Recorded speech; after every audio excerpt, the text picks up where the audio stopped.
Hello, Natalie. We're back. I've missed you. I've missed you. What a summer break. Welcome back, everyone, to Formation the Podcast. You're listening to Elle and Nat, and we're here to talk about all things Dutch GP. Prediction time. I feel like it has been a decade since we have had a race. It's been so long. Why does one day in Formula One land feel like a year everywhere else? I have no idea, but I'm so glad that we're finally back. I don't know Me what too. you did over this time, but I didn't know that I had hands until the racing stopped. So I'm like, what do I do with my hands? I know. I have hung up my socializing shoes, put on the slippers, and I'm ready to jump back on the couch and just watch racing all weekend. Absolutely. So excited. No. So we're kicking us off with our predictions for the Dutch GP because we did have such a big break. We ended up not adding our predictions into our last episode just because who knows what was going to happen over the summer break. Could have had replacements, could have mid-season driver Anything swap. could have happened. But here we are. Alas, nothing changed and nothing has happened. Except for the Cadillac lineup announcement, which we will touch on at the end of the episode. Yes. Wow. But yeah, let's dive into our predictions. I think, how about we kick it off with pole position? Who are you going for pole for the Dutch GP, my friend? Oh my goodness. I don't know. I don't know if you've had a thought about your predictions, but I definitely have been stewing on them for the last 3 weeks. Obviously, I don't think my prediction lineup is going to be a surprise to anybody. Obviously, the McLaren boys are fighting it out at the moment. So I had to put one of them in pole. I think possibly Lando on pole. He did win last year by like 25 seconds or something ridiculous. So He did. So I've put Lando on pole for me. What are you doing for pole, Nat? So I also have been thinking about this for a little bit, and I have two minds. I have like my logic brain telling me what's probably going to happen, and then I have my romantic delusional side that is like, maybe Ferrari have found a secret under the bonnet over the summer, and we're just going to see some red magic at the Dutch GP. Which one? So I don't know. Which side do I go with? I don't know. I'm going rogue, actually. I'm going Max Verstappen on pole. Yeah. Oh. Yeah. Just out of nowhere. Yeah. I was like, oh, is she going to go Charles or Lewis? You'll see where I'm going in my race, in my lineup off the podium. But no, I'm going to go for a Max Verstappen pole. You know, home fans, summer break, he's rested, he's recharged. And we know what happens after Max has a rest. He comes back all guns blazing and, you know, knocks it out of the park. So I'm going to go for a Max Verstappen pole. Love this for you. And look, those fans in the crowd are going to be wearing orange, whether it's for Max or whether it's for McLaren. Yeah. That's all we're going to see. It's all just a sea of orange. Exactly. Over this weekend. So it's really exciting. Yeah, Max. If you don't like the colour orange, don't attend the Dutch GP. Don't be throwing out your Kick Sauber greens, your Mercedes turquoise. You'll get jumped. Do we call Mercedes turquoise? What is their colour? I don't know. We always just say like the silver arrows. We don't really refer to the background colour. Yeah. I don't know. We've got Aston Martin green. And find out. Yeah. Watch Pantone colour swatch. So yeah, okay. I've got Lando. You've got Max. Who are you going for your P1, 2, and 3? Okay, so this is where it gets interesting. Oh, romanticize it, please. Yeah, I will. I'm going with a P3 Max Verstappen.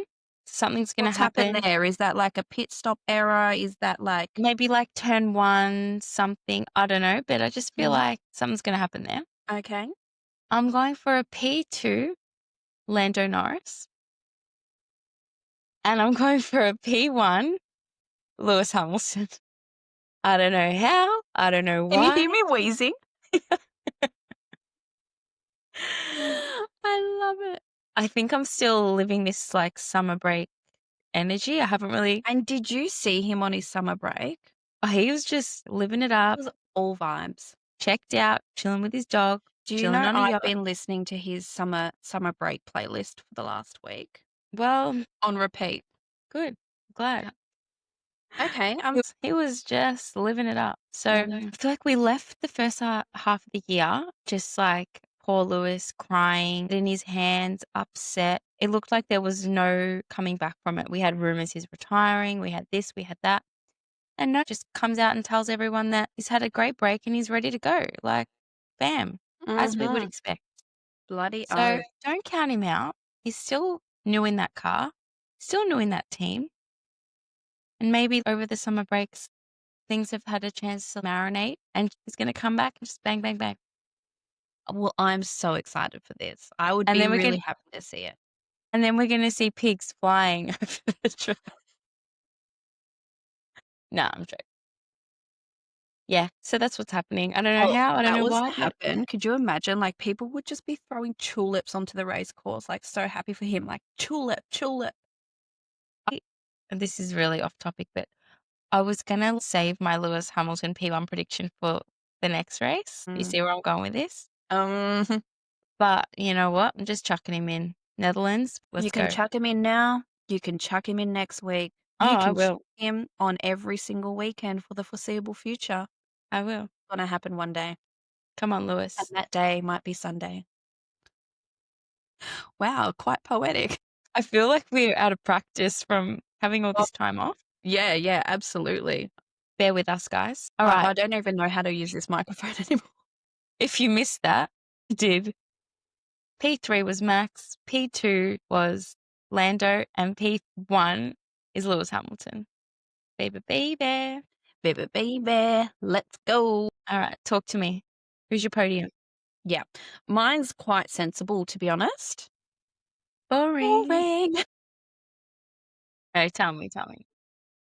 But I have put Max in P3 like you have. Mm-hmm. Interesting, interesting. He's freaking great at this track. Like, it is Mm-hmm. his home race. He's gonna wanna, impress in front of his home crowd. Exactly what you said earlier. He's had the summer break. You never know what he's done after he's regenerated, recuperated, and just feeling on top of the world, I assume, coming into this weekend. So I've got Max on P3. But that's just because he doesn't have the fastest car. So my P2 is Lando. So what happens? What happens is the one miracle that I've been asking for this whole time, that McLaren actually prioritizes their number one driver in Oscar, because he's currently leading the championship, and they don't fudge anything. Okay, I really interesting. want that to happen. Anyway, you never know. Really weird things can happen around this track. I think Oscar can get it done, and Oscar's on my P1. Wow. Epic. He needs to do it. He needs to do it. If he loses it after this race, I will scream bloody murder. It is so close as well. Whoever It's comes so out on top, close. really. 9 out of- points. Yeah, we're either going to see, a nice extend from Oscar, or we're going to see a swap it around with the two McLaren boys. So you just want Oscar to run away with it now to the end of the year? No, but I just want him to have a bit more of a 9 points isn't enough for you? no, not enough. No. Yeah, fair enough. Not enough. And Oh, because obviously coming into Monza next week, mm, I'm so a romanticizing Delulu Galley who always wants to see a Ferrari on the top step in Monza. my heart. Thank you. So he needs to win this one because he's Yeah. not winning the next one. Okay, great. At least we're on the same page there. We can be Delulu together. Oh, Yeah, I might have great. to fly to Melbourne like 3 weeks early if that happens, So we can so watch we it can together. celebrate. Oh my God. Lygon Street. See see you after. Seriously. Oh, okay, cool. So there are podiums, guys. But as always, we want to chuck in a little fun prediction for our mid teams, our back marker teams, just to give those guys at the back a little bit of a, you know, pep in their Nudge, nudge. step. Give them the recognition they deserve.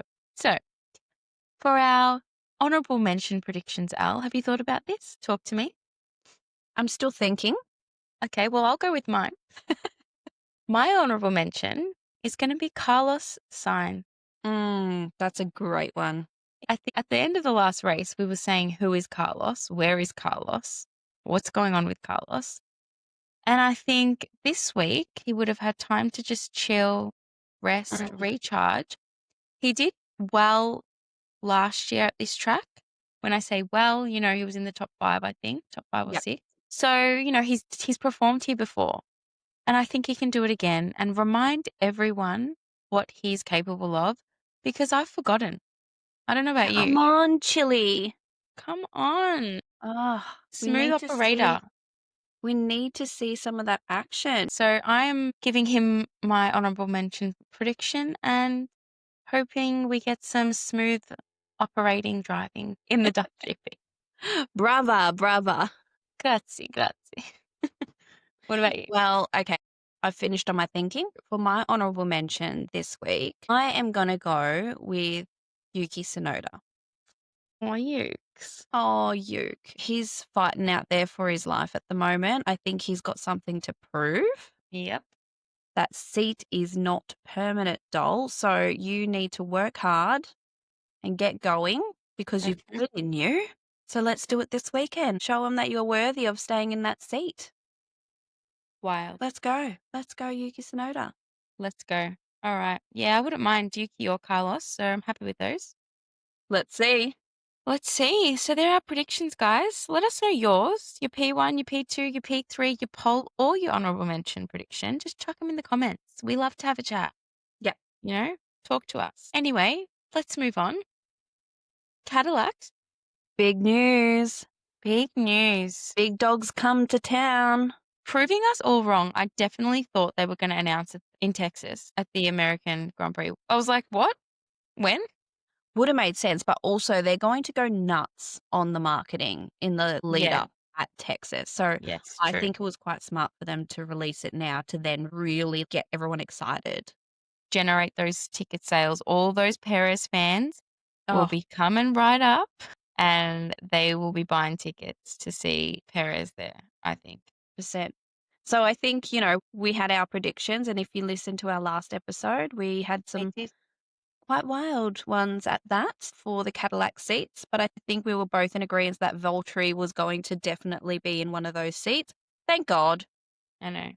I feel like I can relax now. Yeah, A I'm little just bit. like, so really interesting that obviously it's just cementing the fact that Cadillac has gone in and saying, no, we want experience, Mm-hmm. especially with the new regs coming in next year.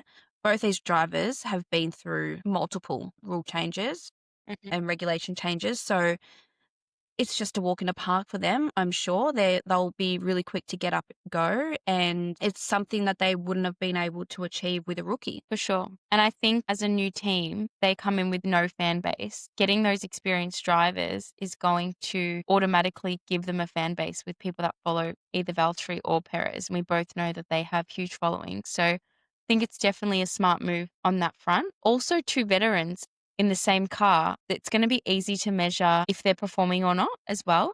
Yeah, So I 100% think agree. after a few races, we'll see who's the faster driver and who's maybe a little bit washed. I Who do don't you think know. the driver's going to be? I'm going Valtteri. Yeah, Ooh. for sure. I'm Valtteri. Okay.